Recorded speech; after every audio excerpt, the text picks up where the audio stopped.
So I want to talk about something that I've been seeing a lot lately. There's a lot of confusion of, and that's foot mechanics with gait or walking. So I see a lot of people who have foot pain, other issues, things like that can be tied back to their foot mechanics, and they've been told the wrong thing completely. So the big thing that you need to understand is that any sort of pain, discomfort, things like that, a lot of the time it comes because muscles or tissues or area of the body aren't able to relax like they're supposed to. The gait cycle, specifically in the foot, is actually a very relaxed process where there's mostly just elastic energy getting stored and springing you forward. What I see in a lot of folks who have foot pain or other issues like that is they become very guarded and muscular, where they're overthinking it, they're over-tightening their foot, and they're losing that ability to relax, and that's causing the pain to worsen. You kind of get in the cycle of more pain, more tension, more pain, more tension, and they just need to break out of that. So I think the important thing to understand is to do a quick breakdown of the gait cycle, of what that actually looks like when you walk. So if I'm walking along, and I'm using this foot here as a reference point, when I land, I'm going to land on my heel, and then I'm going to come through and go off on my toe when I go to step forward. So when we do that, it's not a purely forward and back movement. There is some rotation side to side, which not a lot of people know. If you ever heard the terms pronation and supination, that's what that's referring to. Supination would be me rolling my foot out like I'm on my little toe. Pronation would be me rolling my foot in like I'm on my big toe. So there's a lot of fear around pronation, our foot rolling in, because a lot of people have been told, you go to a running store, something like that, they'll look, you say, oh, you got flat feet, you're an overpronator, or when you squat, they'll tell you, oh, your knees are going in, you're pronating too much. Now, that can be the case for some folks, but a lot of times that's more of a strength issue than a mechanics issue. Also, you should be pronating when you walk. So the idea of, oh, you're an overpronator, things like that, while that can happen, I often see that overdiagnosed in people, and then they become very rigid where they want to stay in supination. Because with the gait cycle, what we do is when we land, we're in supination. So we're essentially rolled out a little bit towards the outside of our heel. That's to absorb the shock of landing on your foot. Because when you land, that shock needs to travel all the way up your body and be absorbed. So what happens a lot of times when people have poor shock absorbers in their feet, when they don't have that stiffness that they need, when they land on a flat foot, something like that, that shock can go up your body. It can cause knee pain, back pain, things like that, because the shock is going somewhere. You want to try to disperse it evenly throughout your body, but sometimes that doesn't happen, and that can cause pain elsewhere. That's why it's important to look at the feet, even if you're dealing with knee pain, back pain, things like that. So the first movement is supination. We're landing on our heel to absorb that shock, that stiffness that we need from the supination. Think supination, stiffness. Then we're going to roll into pronation. We're going to roll to the inside of our foot, because what we're doing is we're trying to store that energy that we get from the step. Because what happens is, and I'm sure you've experienced that before, the first step is the hardest they talk about. Once you get walking or running, you're absorbing that energy with each step and then releasing it. Ideally, that's what you should be doing. That'll make your walking and running more efficient, less painful, just overall easier. Like I said, though, if you're really tense and stiff, then you lose that ability, and each step becomes like you're walking through a quicksand where you just can't get good movement and you're losing all your momentum when you do it.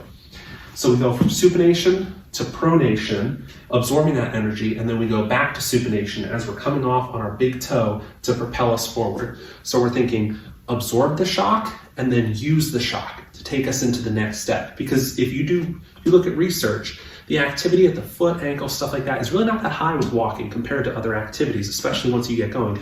It's a very passive process where things like our Achilles, our plantar fascia, things like that, are storing energy and then just releasing it. We're not having to generate that much energy when we're doing something like that. There's a reason that, you can take 10,000 steps in a day.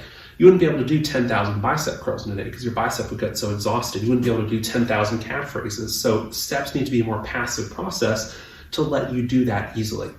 So the issues that I see a lot of times in people are that they're so scared to pronate, they don't roll to the inside of their foot. So they stay on the outside of their foot that whole time because they've been told you need more stiffness, you need more stability, because when you roll in, that's what's causing your foot pain, all that kind of stuff. So what happens when you do that is you get very stiff and you're not absorbing the force and using it. You're also poor at the shock absorption. So sometimes those people end up with knee pain, back pain, things like that. So the important things to look for, just a basic checklist when we're looking at the foot and the ankle, is in terms of mobility. Do you have mobility in your ankle itself? Can you dorsiflex? So that means bringing your toes up towards you. Because when I walk, when I'm about to step off, I need to be able to bend my ankle like this to allow me to propel forward. You need about 10 degrees of dorsiflexion to walk, 20 degrees to run. Now that's really not that high in most folks. If you have very tight calves, that can be an issue, but a lot of people think you need more dorsiflexion than you actually need.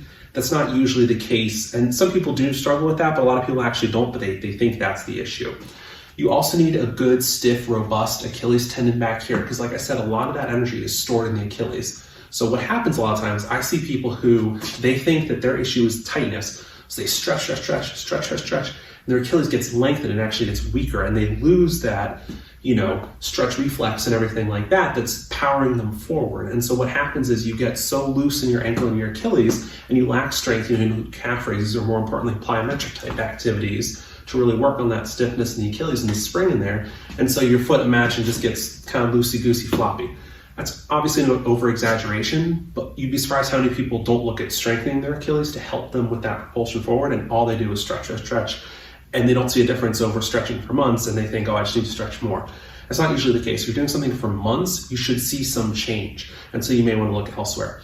Other areas that you need to look at would be your big toe mobility. So your big toe should flex about 60 degrees. That's really hard to measure, but basically when we're coming off of our foot here, we want to be coming off of the big toe mostly to let us do that movement. So if you have very stiff plantar fascia, big toe, things like that, then that can be limited, and you may benefit from stretching with things like that. Once again though, we don't want things to get so loose that we lose that tension that we create through the Achilles and the plantar fascia, which is just a continuation of it down here, to let us spring forward. So you'll see a ton of people who are like, I've got foot pain, I just roll my foot on a ball all day, I stretch my calf and nothing gets better. And it's like, okay, well, you're not creating that tension that your body needs to actually make that process easier for you. And so you're doing all that, or you're getting so tense in supination that you're rolling to the outside of your foot and you're not even using your big toe like it needs to not properly get the system moving when we do that. The other big issue that I see with people is a lack of pronation. So like I said, everyone's told that they pronate too much, because a lot of times when we stand, people think that, oh, if my arches collapse a little bit when I stand, there's something wrong with me. Your arches should collapse a little bit when you stand, because in pronation, we're kind of in that mid stance here, so it's natural for your arch to roll in a little bit when you're doing that. A big important muscle to think about is your posterior tibialis, which kind of runs through here down into the arch of your foot. So a lot of people will tell you, oh, you need to be doing short foot exercises, things like that to strengthen your posterior tib. Really the issue is you need to strengthen it eccentrically.